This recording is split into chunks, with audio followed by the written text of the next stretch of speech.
100, bet 1,000, bet a million. Put your money where your mouth is. Bet 100, bet 1,000, bet a million. Put your money where your mouth is. This tank had been stolen from a local military base by a man with previous military training. No one knows for sure what he was trying to do, but the theory is that he was heading for government buildings in downtown San Diego. The scary part was that it was obvious that the suspect was familiar with the tank.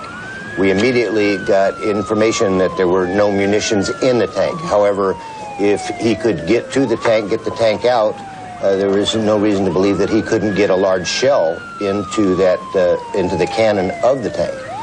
In those films, you see all the vehicles behind, which are all police vehicles, keeping the public at a safe distance. If he had brought a shell into that tank, which would be quite possible, and fired that, it would have cleared 163 in the northbound lanes for many miles. There's a tank in my street. It drove through it. I mean, it demolished it. It was my van. Yeah, he pushed it all the way down here. He wanted to do it. He saw it in his eyes. He was having a good time, so.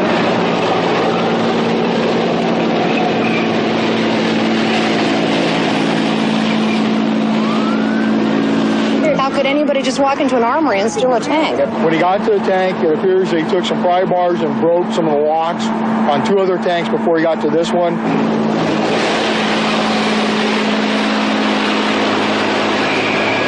Put a tanker bar. We can stop it with a tanker bar. The police weigh up their options. One was to enter the compartment not knowing if the individual was armed. 2, they could have used gas. They thought about it. They decided not to. Gas would cause the driver to possibly be debilitated and go out of control. And 3, if the officers had entered the compartment when it was gassed, they would be debilitated. The next decision was, should we use lethal force? The officers decided yes, and that's exactly what they did. The officer somehow got the hatch open and ordered the driver to stop. They were afraid that he would get the tank off the barrier at any moment. He resisted and was shot dead.